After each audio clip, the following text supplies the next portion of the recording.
Alors, le marqueur, les dépôts Ça, c'est l'autre aspect. d'alpha-synucléine, Oui. l'autre aspect. Alors, il y a un peu d'intestin, mais il n'y a pas que l'intestin. Ah oui, Les 3 sites qui sont à la mode pour essayer de faire un diagnostic de Parkinson ou de pathologie équivalente ou du diagnostic différentiel ou du pronostic, les 3 sites qui sont à la mode, ce sont, comme tu sais, les glandes salivaires oui. qui sont touchées par le processus pathologique Tout chez à fait. quasiment tous les patients, la peau, très Oui. tendance, alors, revival de la peau qui avait été un peu mise de côté, mais certaines études, et puis le tube digestif qui a des hauts et des bas. Oui. Les 3 sites sont facilement accessibles, avec peut-être un petit bémol pour les glandes salivaires, puisque… Prendre des bonnes, oui, je crois. Exactement, tu as tout à fait raison, exactement. prendre les Il faut bonnes. prendre les bonnes. Et en fait, il faut biopsier les glandes sous-mandibulaires. C'est un peu désagréable. hein. J'en reparlerai tout à l'heure, mais a priori sur les glandes accessoires, c'est pas génial. Ouais.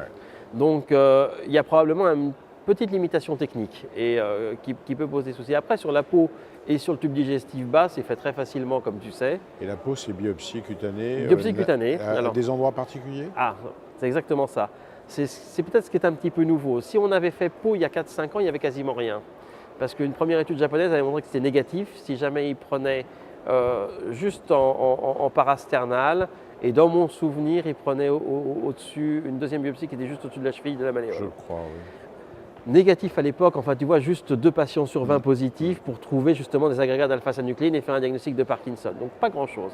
Et puis finalement, les gens se sont dit, mais peut-être que si on biopsie ailleurs et plus de biopsies, ce sera mieux. Donc il y a des Italiens qui ont fait des biopsies étagées. Alors ils ont fait 2 biopsies en paravertébrale aux alentours de C8, un tout petit, à peu près sur cet endroit-là.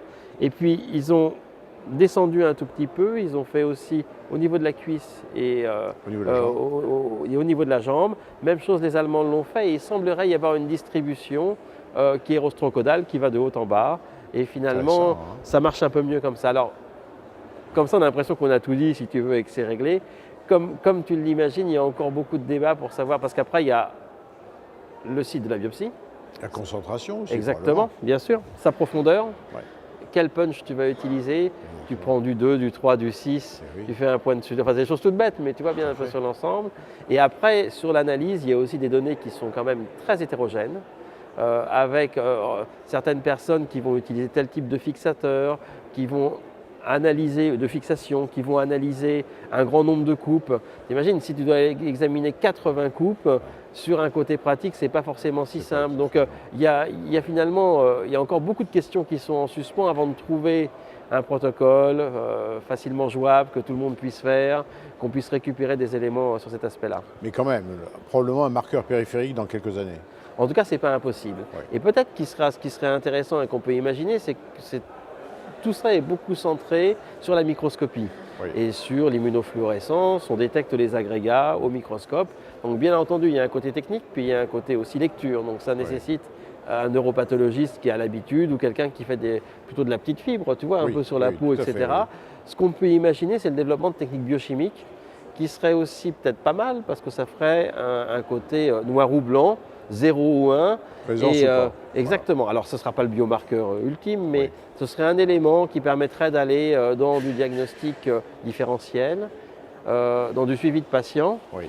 Et puis comme tu le sais, à l'heure un tout petit peu de l'immunothérapie pour le Parkinson, certains laboratoires qui Oui. sont intéressés là-dessus essayent par exemple d'optimiser les biopsies cutanées pour faire du suivi et se dire que si leur traitement est efficace sur du système nerveux périphérique, il le sera aussi là-haut, quoi, en tout cas. Donc c'est un peu donc plein d'espoir et plein de voies de Oui, en recherche. tout cas, ça reste Très ça a dynamique. un peu bougé, mais ça reste dynamique.